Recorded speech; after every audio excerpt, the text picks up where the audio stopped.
Bienvenidos a Kaiser Report. Soy Max Kaiser. El escritor, poeta, filósofo, dramaturgo, periodista, orador, teólogo laico, biógrafo y crítico literario y de arte británico G.K. Chesterton dijo lo siguiente: poner a un duende en un taller resulta bastante siniestro.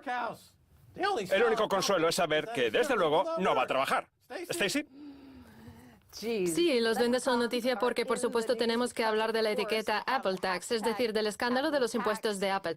Como sabrán, la semana pasada la Comisión Europea hizo pública su decisión de obligar a Apple a pagar 13.000 millones de euros a Irlanda más intereses, un 8% de todo el dinero que no han pagado en estos últimos 10 años. Por lo que el importe de la multa rozaría los 10.000 millones de euros y... ¡Oh, no! Nuestras cámaras son muy lentos. Bueno, Max nos está enseñando en qué consiste la economía duendista, es decir, una economía de duendes. Algunos irlandeses dicen que es un concepto racista. ¿Cómo? Pero es que solo se pueden encontrar duendes de estos en Irlanda, así que no entiendo muy bien por qué dicen que es racista. No obstante, el primer ministro de este país dejó que la gente creyese en los duendes y defendió la idea de que los duendes existían de verdad. Vamos a ver un titular de julio. Economía de duendes. El repentino crecimiento del 26% en Irlanda se convierte en objeto de burla y es tachado de ridículo. Paul Krugman, el Premio Nobel de Economía, calificó la estimación de economía de duendes, mientras que los expertos se apresuran a explicar por qué la cifra no refleja la realidad. Los economistas afirman que, aunque el crecimiento del país es sólido, la cifra oficial es extremadamente exagerada, ya que refleja fundamentalmente las actividades de las multinacionales en Irlanda y del sector de arrendamiento de aeronaves. Es decir, ya en julio la gente no entendía cómo era posible que de buenas a primeras la economía irlandesa en el 2015 hubiera registrado esas cifras y que su PBI hubiera crecido un 26%. Michael Noonan no dijo ni pío, se quedó calladito y no delató al duende. Así que todo el mundo se preguntaba: ¡No hay ninguna olla con oro! ¡Sigue cavando! ¡Sigue cavando! ¡No hay ninguna olla con oro! ¡Sigue cavando! Bien, vamos a analizar este asunto más en profundidad. Vi en Twitter un enlace de Whelan, aquel tipo que trabajaba en el Banco Central de Irlanda. Ah, sí. Aquel con el que Plackett tuvo un debate. Sí, Plack y yo tuvimos una interesante conversación en el Kickonomics de hace 3 años. Carl Whelan, ¿verdad? Sí, Carl Whelan. Sí, claro, que trabajaba en el Banco Central de Irlanda, un tipo majo. Pues bien, compartió un enlace de alguien que había estado siguiendo todas estas negociaciones y que había publicado una serie de opiniones anónimas sobre lo que había sucedido con el acuerdo fiscal de Apple. Recordemos que Irlanda tendrá que cobrar de Apple 13.000 millones de euros más intereses por valor de 6.000 millones, que suman un total de 19.000 millones de euros. Así pues, Apple, Irlanda, la Unión Europea, la evasión fiscal, Margaret Vestager y la base común consolidada para el impuesto de sociedades. Parece que el aumento del PBI típico de una economía de duendes que experimentó Irlanda en el 2015 se debió prácticamente a la relocalización de los activos de propiedad intelectual de Apple en el balance nacional de Irlanda, posiblemente como forma de anticiparse a la resolución de la Unión Europea y porque Apple tenía miedo de que la Unión Europea cuestionase el hecho de que la API de Apple, al estar fuera de la Unión Europea, pudiera acogerse al sistema de precios de transferencia de la Unión Europea. A cambio de esta relocalización de la API de Apple en Irlanda, la empresa pudo beneficiarse de una tasa especial de impuestos en Irlanda del 1%. Por eso nuestra recaudación del impuesto de sociedades también aumentó en 500 millones de euros en el 2015. Y por supuesto le hicimos otro favor a Apple ocultando el origen de este aumento del PBI y aguantando que se nos calificase de duendes. Sin embargo, debido a esta relocalización de la API de Apple, también hemos aceptado un aumento permanente de los impuestos europeos anuales por valor de 380 millones de euros, que ahora tendremos que ser capaces de integrar en nuestra economía Apple. Así que es un asunto muy complejo. El gobierno de Irlanda dejó que la gente creyese que ese crecimiento era cosa de duendes, cuando en realidad solo eran triquiñuelas fiscales. Sí, en realidad Apple quería pagarle a Irlanda con 500.000 toneladas de mantequilla, pero Irlanda le dijo que ya tenía suficiente. Así que al final acordaron que Apple pagase solo una décima parte del 1% de los impuestos. Y pasa lo mismo que con los duendes, solo que al final del arco iris no había escondida ninguna olla con monedas de oro. Se trata de un acuerdo de duendes especialmente diseñado para beneficiar a Apple. Pero lo más interesante de todo es que Irlanda ahora dice que no quiere el dinero. Hablamos de un país que ha impuesto duras medidas de austeridad a sus ciudadanos, a los que ahora les cobra hasta por usar el agua gracias al impuesto hídrico, de un país que ha rescatado a bancos por valor de miles de millones de euros, que sigue acumulando deuda en sus balances y que, sin embargo, ahora que está a punto de recibir varios miles de millones de euros, dice: no, no podemos ir contra el grupo Apple.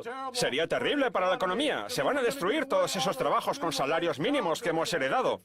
Incluso David McWilliams, que es seguramente el economista más famoso en Irlanda, lo dice: no podemos vivir en el pasado. Tenemos que mirar hacia el futuro. Tenemos que estar del lado de Apple. Un taxista en Dublín nos lo explicó y era algo en lo que yo no había caído hasta entonces. Los duendes en realidad son criaturas bastante desagradables. Muchos estadounidenses piensan que son buenos, pero son en realidad seres malvados, así que tiene sentido hablar de una economía de duendes. Lo que Irlanda ha hecho ha sido como venderle a Apple la Torre Eiffel o el Puente de la Torre, aunque en realidad no eran suyos y por lo tanto no podía venderlos. Así pues, le prometieron a Apple que podría pagarle a Europa un 1% que más tarde se convirtió en un 0,004%, pero que en realidad era como vender una torre o un puente falsos que no existían y que no se podían vender. Así que por un lado dejaron que Apple actuase como no residente a efectos fiscales en Irlanda, pero como residente para poderse beneficiar del sistema de precios de transferencia.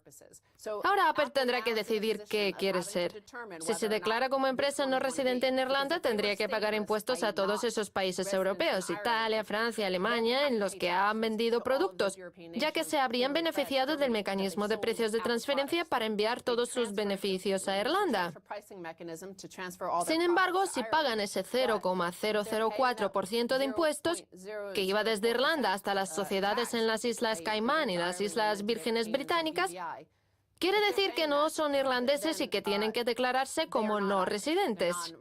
Así pues, o bien pagan hasta 60.000 euros de multa a la Unión Europea por todas las ventas y los beneficios registrados en el continente europeo, o bien le pagan los 19.000 millones de euros a Irlanda. Una cosa o la otra, tendrán que elegir qué opción prefieren. Sí, desde luego los duendes son muy ruines. Mucha gente en Estados Unidos cree que vienen de los cereales Lucky Charms. Pero no es verdad. Esa es la versión hollywoodiense, la versión que interpretaría Leonardo DiCaprio en una película taquillera de Hollywood. Y esos no son los verdaderos duendes. Los duendes de verdad son pequeños troles asquerosos. Y lo hemos visto con el escándalo de Apple, una compañía que puede elegir tranquilamente si ser una empresa residente en un lugar o en otro. Este ejemplo sirve para ilustrar una realidad aún mayor. Las empresas pueden ir a donde quieran para disfrutar de jugosas rebajas fiscales, pueden contratar a gente en el país que quieran. Por ejemplo, Apple contrata a sus trabajadores en China y no en Estados Unidos porque en el país asiático puede conseguir mano de obra esclava. Niños que con sus deditos se dedican a armar los iPhones. Así que contrata esclavos en China, paga impuestos en Irlanda, tiene el marketing en California porque es estupenda y se hace surf, etc. Hablamos de una compañía que puede darse el lujo de seleccionar servicios en todo el mundo. Pueden establecerse donde quieran y pagar impuestos donde quieran, mientras que el resto del mundo, comparado con Apple, vive en una suerte de estado-prisión que impide que la gente se mueva, que prohíbe la movilidad y que nos bombardea constantemente con restricciones. Existen claramente dos niveles en nuestra sociedad, los ciudadanos normales y luego compañías como Apple y gente como Tim Cook. ¿A qué tipo de personas se le ocurre decir que sí, que tenían pensado pagar impuestos, pero que no les parecía justo? Oh, no es justo pagar impuestos, es muy injusto. ¿Por qué? ¿Por qué tengo que pagarlos? No es justo.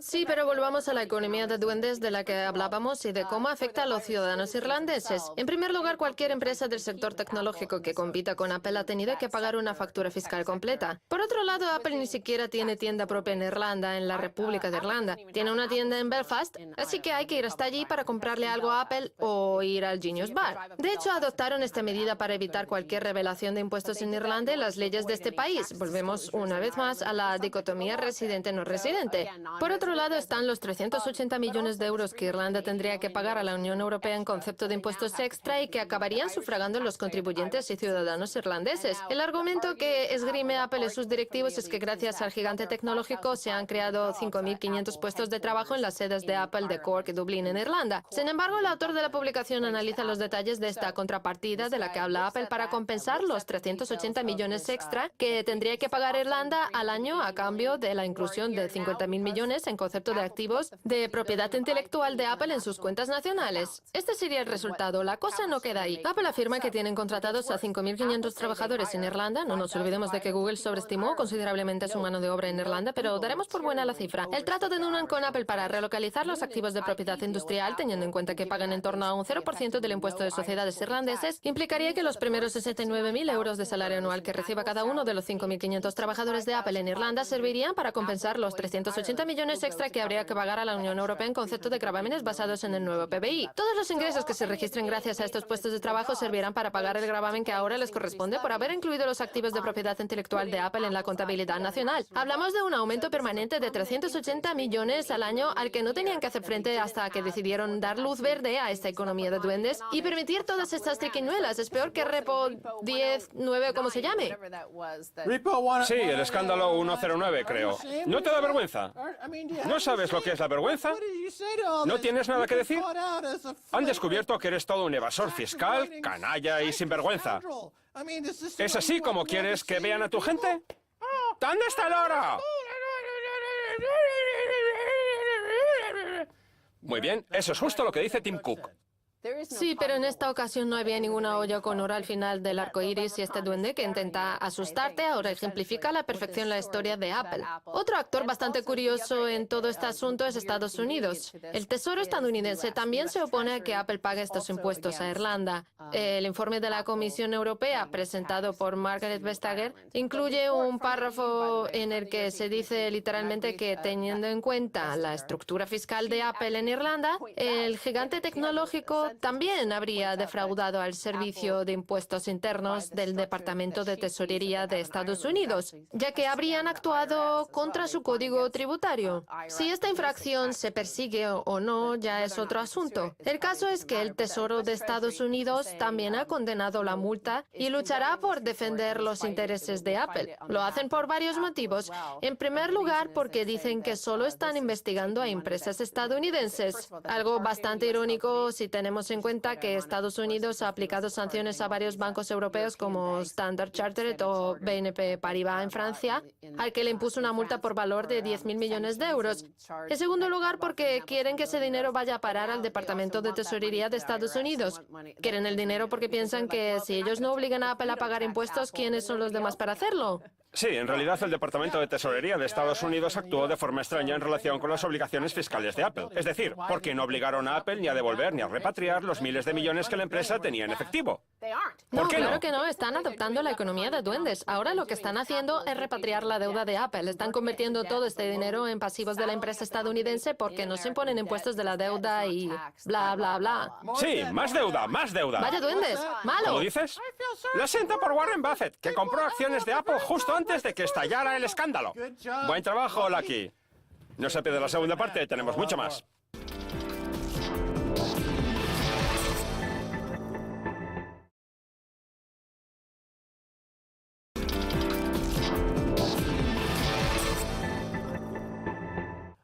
Bienvenidos de nuevo a Kaiser Report, soy Max Kaiser. En julio, Michael Noonan, el ministro de Finanzas de Irlanda, nos hizo creer que los duendes eran los responsables del crecimiento del 26% del PBI que el país había experimentado en el 2015.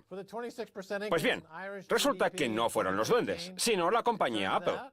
Sin duda, es el mejor momento para hablar con Konstantin Gurdjieff, profesor de finanzas en el Instituto Middlebury de Estudios Internacionales. Creo que no hay nadie que pueda explicarnos mejor que él el papel de los duendes y las manzanas. ¿Verdad, Konstantin? ¿Cómo está? Bueno, lo voy a intentar. Hola, Max. Muy bien. Contando los intereses, la empresa Apple tendrá que pagarle 19.000 millones de euros al gobierno de Irlanda. ¿Por qué se opone Irlanda a esta decisión de la Comisión Europea y por qué no quiere esos 19.000 millones, Konstantin? Bien, allá vamos.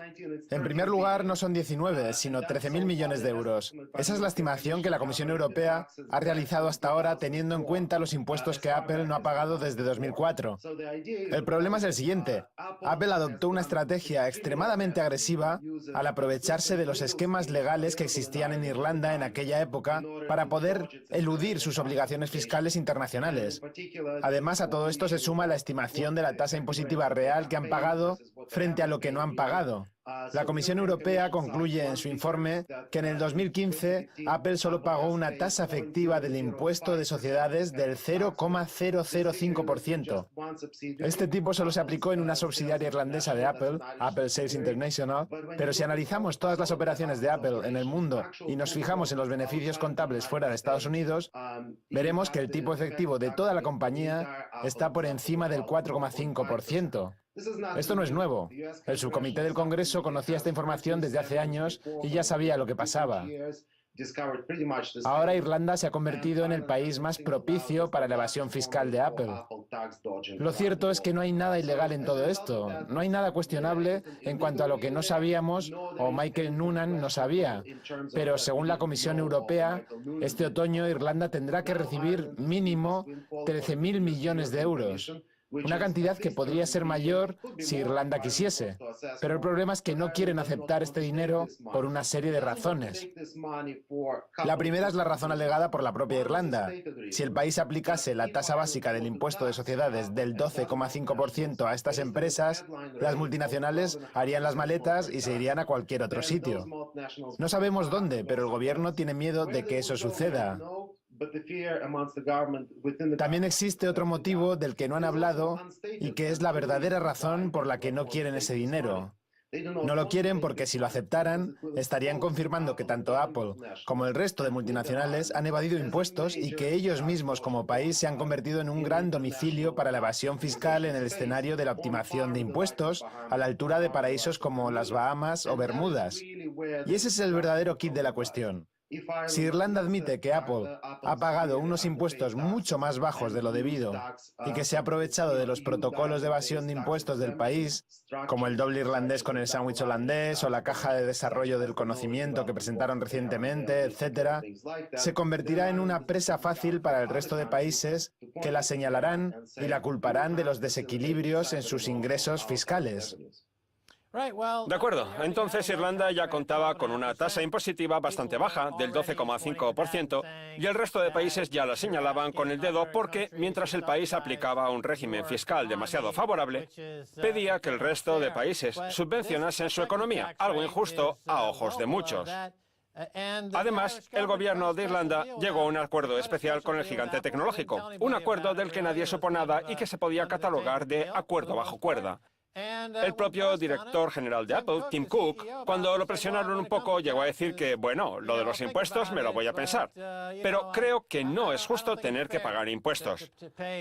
Así que, Constantin, ¿cree usted que estos cleptócratas disfrutan inventándose leyes fiscales sobre la marcha y cerrando acuerdos bajo cuerda? Bueno, Max, para llegar al fondo del asunto tenemos que remontarnos a principios de los 90, cuando Apple domicilió algunas de sus actividades en Irlanda.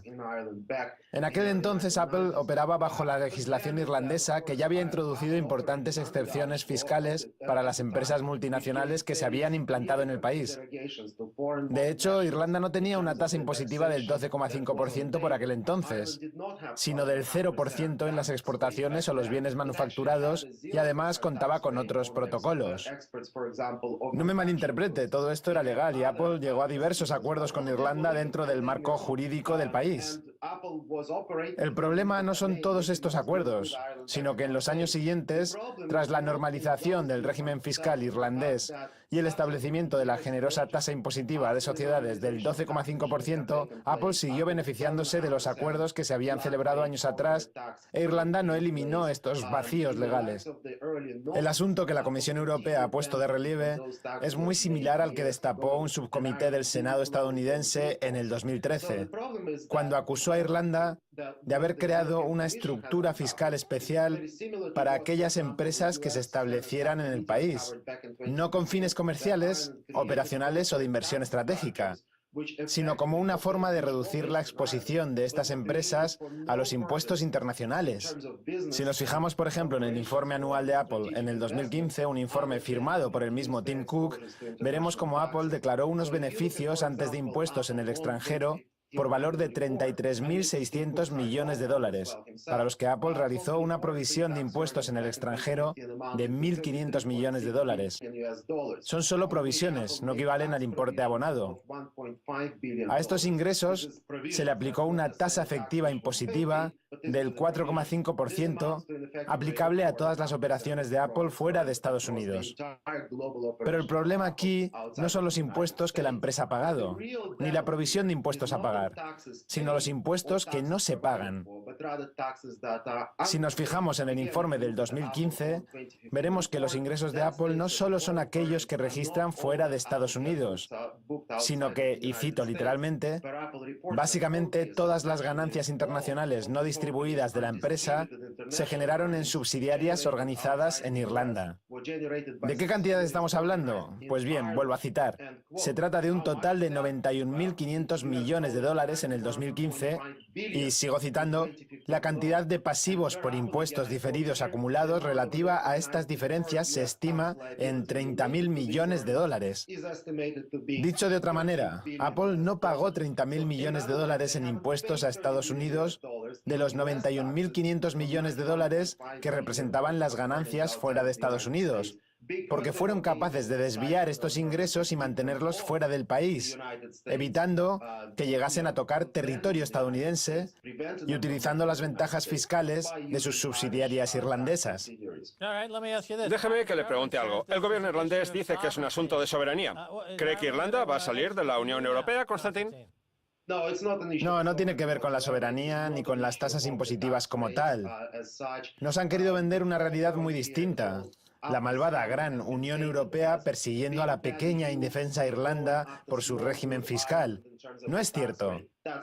Lo que la Unión Europea dice es que el impuesto de sociedades en Irlanda es del 12,5%, algo con lo que el gobierno irlandés está de acuerdo. Después, lo que la Unión Europea explica es que a Apple hay que aplicarle esa misma tasa de impuestos corporativos.